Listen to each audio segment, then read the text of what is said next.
विभीषण की कहानी रामायण के बाद की अमर गाथा। राम और रावण के युद्ध के बाद, रावण की मृत्यु के बाद श्रीलंका का क्या हुआ, आइए जानते हैं।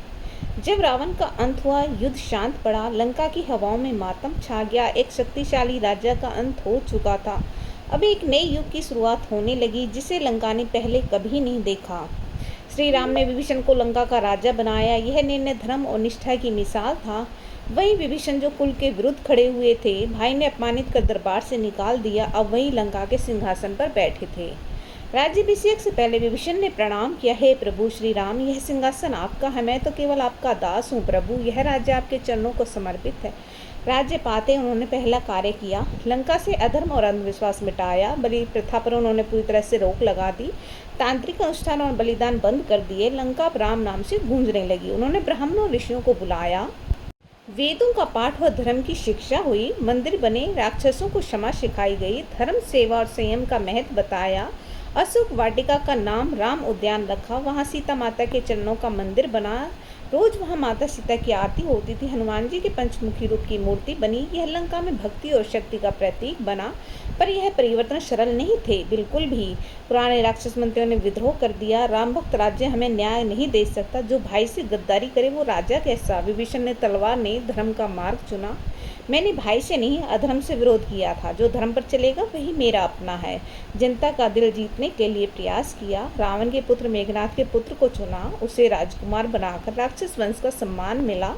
द्वेष मुक्त युग की शुरुआत विभीषण ने की। हर वर्ष रामनवमी पर अयोध्या जाते थे। श्री राम से मार्गदर्शन और नीति सीखते थे। रामेश्वर जाकर भगवान शिव की पूजा करते थे। धर्म को सभी स्वरूपों में मानते थे वे। उन्होंने शासन में लंका फिर सोनाली नगरी बनी। हर गली में दीप और शांति थी। शिक्षा, कला और धर्म का युग आरंभ हुआ। विभीषण केवल राजा नहीं, धर्म स्वरूप बन गए। कहते हैं कि विभीषण आज भी जीवित है। उन्हें चिरंजीव कहा गया है। वे अमर है, किसी गुप्त स्थान पर तपस्या में लीन है। जब धर्म की ज्योति लंका में फैली, लोगों के हृदय से भय मिटने लगा। विभीषण ने नई व्यवस्था की नींव रखी। हर गली में न्याय और शांति बस गई। झूठ, हिंसा और छल पर रोक लगी। जो सत्य बोले वही सम्मान का पात्र हुआ। चोरी करने वाले को दया से सुधारा गया। न्याय केवल जन्म से नहीं, कर्म से मिला। हर घर में रामचरित की कथा गूंजी। बच्चों को धर्म और नीति की शिक्षा दी गई। गुरुकुलों में राक्षस वंश के बालक पढ़ते थे। वहाँ शक्ति के साथ संयम भी सिखाया गया। सत्य, सेवा और सद्गुणों का अभ्यास कराया गया। रोज सवेरे वेदों का उच्चारण होता था। राक्षसी वंश धीरे धीरे संत स्वभाव वाला हो गया।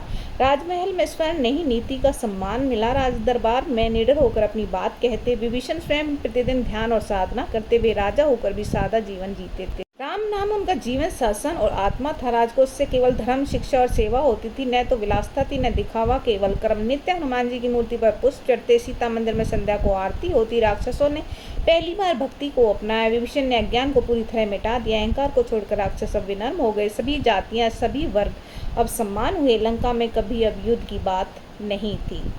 शस्त्र गृहों में अब उस कालों में बदला गया। तलवारें म्यान में थी, लेकिन नीति तेज थी। बुजुर्गों को मान और बच्चों को ज्ञान मिला। महिलाएं सुरक्षा और सम्मान के साथ जीती थी। नदी किनारे यज्ञ और पर्व रोज होते थे। वृक्षों पर राम कथा की पेंटिंग बनी थी। अंधकार को रोशनी ने सचमुच हर कोने से हटा दिया। राज्य के बाहर से भी लोग दर्शन को आने लगे। लंका तप, भक्ति और प्रेम का धाम बन गई। श्री राम की प्रेरणा हर दिल में बस चुकी थी। विभीषण ने ऐसा धर्मयुक्त राज्य अपनाया कि श्रीलंका फिर से धर्म अपनाकर एक खुशहाल राज्य बन गया। गुरुकुलों में राक्षस वंश के बालक पढ़ते थे। वहाँ शक्ति के साथ संयम भी सिखाया गया। सत्य, सेवा और सद्गुणों का अभ्यास कराया गया। रोज सवेरे वेदों का उच्चारण होता था। राक्षसी वंश धीरे धीरे संत स्वभाव वाला हुआ। राजमहल में स्वर्ण नहीं, नीति का सम्मान था। प्रजा दरबार में निडर होकर अपनी बात कहती। विभीषण स्वयं प्रतिदिन ध्यान और साधना करते हुए राजा होकर भी सादा जीवन जीते थे। अगर आपको मेरा वीडियो पसंद आई हो तो प्लीज़ मैं हमारे चैनल को सब्सक्राइब कर लें और इस वीडियो को लाइक करें। अगर आप ऐसी और वीडियो देखना चाहते हैं तो प्लीज़ कमेंट करें। मैं आपके लिए ऐसे ही कुछ और नए इंटरेस्टिंग तथ्य आपके लिए लेकर आऊँगी, जो आपको बहुत ही आपके लिए अद्भुत और रोचक होंगे। प्लीज़ इसके लिए आप मुझे सपोर्ट कर सकते हैं और आप मेरे चैनल को सब्सक्राइब कर सकते हैं। Thank you.